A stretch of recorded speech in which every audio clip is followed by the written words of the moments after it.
Welcome to Into the Words, a podcast from the Highlights Foundation Retreat Center.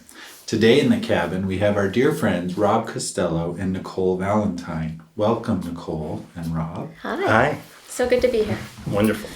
So thank you. You're here this week at the Whole Novel Workshop, and you have for a couple of years been working as the teacher. 2014. It's been 6 years now. Yeah, 6 years. wow. This is our 6th year. Yeah. Okay. And one of the things, Rob, you actually sent around an email a couple of weeks ago about an article about your workshopping process.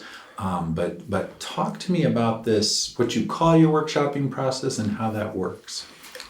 Well, we call it the braintrust. And the reason that we developed it is because we saw that a lot of manuscripts that were coming out of workshops were polishing the first 20 pages. And so we know that Highlights knew this too, and that's why we have the whole novel, so that we can actually work on the whole novel. But the workshop portion is a way for everyone to get to know all of the other workshoppies' novel quickly with the first 20 pages, but we don't critique those first 20 pages. We actually look them over, we get to know each other's novels, and then we talk about the novel and we pick each other's brains while we're there. And it's not led by the instructor, it's led by the author. So. Which is the really the unique thing about how we do it, because after our first year of doing the whole novel workshop together, we realized that, the special thing about the whole novel workshop is that you get a whole novel critiqued by one of the faculty mentors. And people were coming out of that experience with ideas and notes and, how they wanted to rewrite the entire book. And the first year, we used the traditional critique method that most MFA programs use, where the writer sits silently and absorbs all the criticism of the group and doesn't give any feedback and basically just takes a lot of notes, the cone of silence. And it wasn't useful, because by the time they talked to the faculty member, they were already rethinking the book. In many cases, they'd already decided to throw out those first 20 pages. And so it was completely wasted time. So we got together and we kind of hashed out the kind of workshop environment we would want to have in that situation. And the other thing about Highlights whole novel is what it does is it brings together a certain caliber of writer. The people who come here have a full completed draft already, and they have an understanding and a certain level of craft already. So it's a chance while you're here and living here for the whole week to really immerse yourself in the brain of other writers like you. So why not, capitalize on that? Like, we have to allow the writers to talk to each other and have a chance to really brainstorm. Hence the name braintrust. Yeah. It's like getting together with a group of your best writer friends to hash out the problems in your story and let you lead that discussion, because you know best what you need to figure out in your book. So all the tools we developed are all actually brainstorming tools. So while the author, generates it in terms of saying, these are the questions I have about the novel, the tools that we introduced during the discussion are just helping the rest of the authors in the room add to that and answer those questions. So how do you tee it up for the students when they arrive? Or does that mean teed up before they arrive on campus? Yes. We send out about 3 weeks before students arrive, we send out an introductory email that describes the process. We've already distributed the packets of the manuscripts, the first 20 pages, to the students. So and they come here. And a synopsis, a whole novel synopsis. So they come here having already read each other's work and somewhat familiar with that, which is great, because you need something to talk about when you first arrive, and that's a great icebreaker in getting to know people through their work. And we describe the process and. Well, first we fight over the manuscripts. Yeah.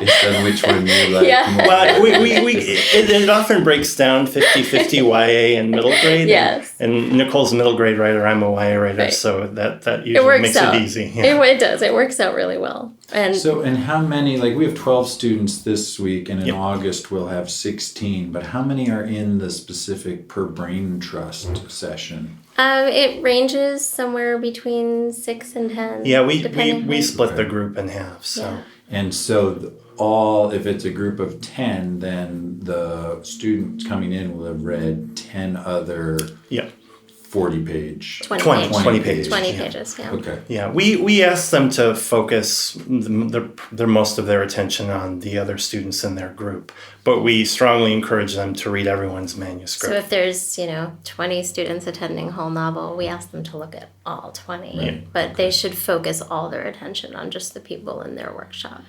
And then that intro email with the packets of everybody's first 20 pages comes a description of how the workshop... How the process works, yeah. So that by the time you go into workshop, and now is the workshop, the brain trust happening like on the first or second day of the No, it workshop? happens after they've met with their mentors. Yeah. Okay. So and actually before they even arrive on campus, they've received a letter from their mentor about their manuscript. So they're showing up on campus already with feedback about the whole novel, and then they come here and they meet face-to-face, one-on-one with their mentor. And the other thing that we don't do, and we do this on purpose, is we don't talk to the mentor about the full novel. Like, we actually make sure we don't know anything about the full novel. And we do this on purpose so that we don't get muddied up by that, because we say to them, we're actually a really good resource that way, because what we have are the first 20 pages and your synopsis. So we have your promise, what you're promising the reader in those first 20 pages. So if we seem like what we're expecting is completely different than what your mentor knows and has, it's because your beginning is wrong. Oh, wow. Okay. Yeah. So it's really helpful. And so that's part of the structure, the difference between your faculty mentor who's doing the full novel critique and the teaching assistant role of leading workshop, having seen the 20 pages. And it all melds together at the end. It's great.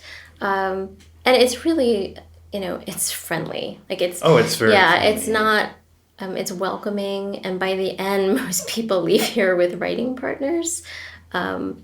We strongly encourage that. A lot of our past groups have formed private online groups when they leave here, that they still, they meet by Skype, or they stay online in private Facebook groups where they talk about their writing. And it's nice to check in on them and see where they are. The brain trust model in a way is based on my and your own experiences with our own writing partners. Traditional critique style workshops are in a way punitive, because writers just don't have a say when people are talking about their own work. But that's not how it works in real life. Sometimes they're a little competitive. Yeah, they can be very competitive. Yeah, But when you're getting together with groups of your friends in a room, it's camaraderie, and that's what we strive to build with the brain trust. I love doing it too, because there's something, I can't explain it, but there's something electric in the air. It's like the creative synapses are totally bursting, and when it really gets going, there's an energy, and when you leave the room, it feeds my writing. I'm ready to go back to my room and work on my stuff. So for someone who's listening to this, how would they tee that up in their critique group, or how do you describe it, either via the packet that goes in advance or that first brain trust session you have with the group? Well, we have we have our own exercises that we use in order to start the conversations. We each do that a little bit differently, I think. We do that a little bit differently. And we have to, because I do mostly middle grade and you do mostly YA, but which is a different beast. But there has been times, and these are in-person activities, if a writer sits down and says, okay, my mentor has said that, my character seems really passive. Maybe that's the problem. But I don't see it, or I disagree. My character's doing this. Everybody else in the room will be like, well, and we'll start thinking. And be like, and sometimes we might find something the mentor missed, and we're like, well, how do we magnify that? Like, why did the mentor miss that? Like, maybe that character did have an action, but it wasn't, it wasn't overt enough. So let's make it more overt. Let's expand on it. Other times it's a pacing issue. Something like that. And I've actually had people act. I've actually had people get up and like act out their character in the room, and we've had fun doing that. So yeah, we just do all sorts of different things. I like to start out by asking the writer to give some background about the novel, what they've done, where did the idea come from, how much work have they done on it, who else they've shown it to, and then I'm really focused on questions. What are their questions for the group, and making sure that the feedback they receive is question based and not directive. Yes. So instead of having someone say something like, "Well, I think I would change this. Have you considered this way of doing things?" And that I find that keeps things much more collegial. So, like, I'm just imagining 8 people sitting around the table, and to get started, the focus is on the author saying... It's all about what they would like to know about their book. Yep. Story, and then tell us the things you're thinking about. Exactly. Right. And that leads then the other participants to answer their questions. So, for example, this past week I had an author concerned. She's writing a thriller mystery. She has a character that she's decided she wants to be the murderer. But the other participants weren't sure that was what was established at the beginning of the book. So we had a really great conversation about that. And I think she left with some great ideas about how she can make that work for her desire for this particular character to turn out to be the murderer. So it's an organic process, and it's like sitting around a table with your writing friends hashing out your book. Yeah. And if people are really invested in your story, they're going to have a million ideas for you. They're going to want... I always say, like, if everyone's coming at you with being like, oh, wouldn't it be wonderful if this happened? That's a very good indication that you're onto something very good. The more animated the discussion comes, the better a signal that is. Yeah. That's great. Thank you. That really helps explain how that workshopping process happens. So let's switch gears just a little bit, and let's talk about you for a minute. So, Nicole, tell me a little bit about kind of your writing practice and what you're writing. And Well, I love middle grade, so I write middle grade as well. That's my wheelhouse. I have written YA in the past, but middle grade is my favorite, upper middle grade to be more specific. I have a novel coming out October 1st, which is called A Time Traveler's Theory of Relativity. And yes, it's a time travel novel. Great. That's per the title. Fantastic time travel novel. Thank you. Rob is a beta reader of mine, so Rob has actually read it probably more times than many people. Perhaps. Many drafts. And I love this book. It's a book of my heart, so I'm really happy it's coming out in October, and I can't wait for it to get in the hands of children. I'm actually really looking forward to my first letter from a child. That's going to be the most exciting day, I think. Yeah. Well, and that's the thing, remembering why everyone is here and why they're writing. It's that passion for children. Absolutely. So, and I'm working on my next novel now, which is tentatively titled Waiting for Aliens. And it's about 4 children who are all waiting to be abducted by aliens for various different reasons. And they come together as friends. And so, yeah, I like a little bit of magical realism and sci-fi in the everyday world. And are you in first drafting stages? I'm in the second or third draft, I would say, on Waiting for Aliens. Yeah. And do you have a regular writing practice? My regular writing... Daily writing? Actually... No, it would be nice to say I am a daily writer. I do my best to be a daily writer, but as a mom and, somebody with a hectic lifestyle, what I do is every Sunday night I block out for the week when it's going to be my writing time, and that becomes sacred writing time for the week. So I'm one of those people who still uses a paper calendar. Yeah. And it's kind of like a meditative practice on a Sunday night. And I block out those hours, and then nobody can take them from me. But it's not every day. But it is planned. But it is planned, yeah. Okay.